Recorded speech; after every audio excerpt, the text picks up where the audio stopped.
All right, people of God, listen. I am so excited. I'm so excited. Why?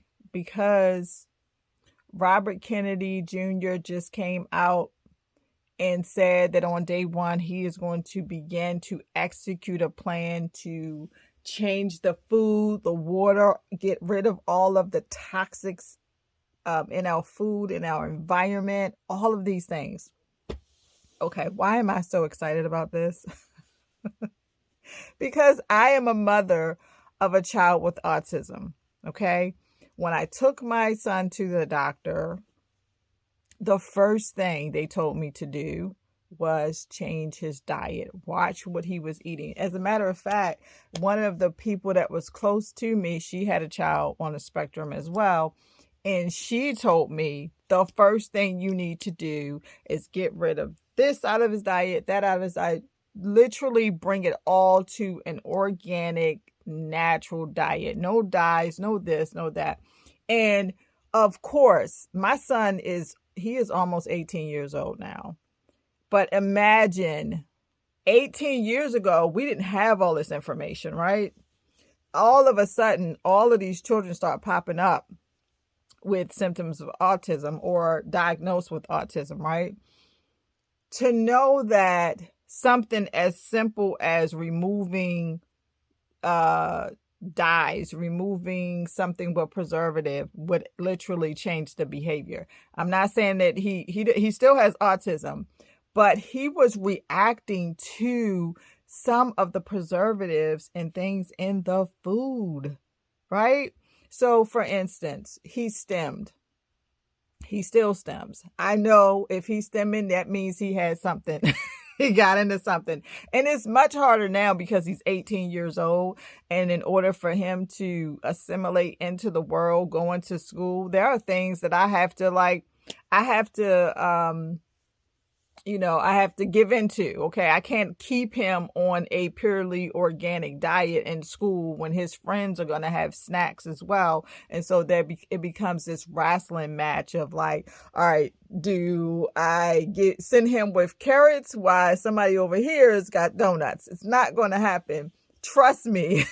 We've tried in my house. I have to lock up things. It just doesn't work over long term. But from the time I started to see the symptoms to the time he was, I would say Tyler, 5 years old. I controlled all of that. And to remove certain things and watch his behavior change told me there's something going on with this food. There's something. And for some reason, the children with autism was showing us the way. Like all of a sudden, if you took it, and let me say this, it's not just children with autism. There's a lot of people out here who have had to go gluten-free, casein-free, dairy-free because they were reacting to the food or what was in the food. So to hear that not only is he in the position to do so, he is about to execute that. Now, I don't know where it's going to go.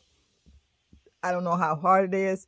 But just to know that someone is in a position who cares enough to do something about this, if you know how many, matter of fact, this morning I had to send a message to his teacher about his food because he is going after everybody's food in the building. Well, not in the building, but in his classroom, he's constantly going after food. Why? Because we had restricted him so much. I believe we restricted him so much on his diet. By the time he got to all of those snacks and stuff that we all have enjoyed in our life, man, he will go after it. Like he's like, I'll risk going to jail for that donut. Cause I used to puree all of his stuff. Everywhere I went, I had to cook for him. Like I had to bring his food, eggs. I kept it as simple as possible. Eggs, vegetables, fruits, all of those things. But like I said, when he was young, I could control the environment.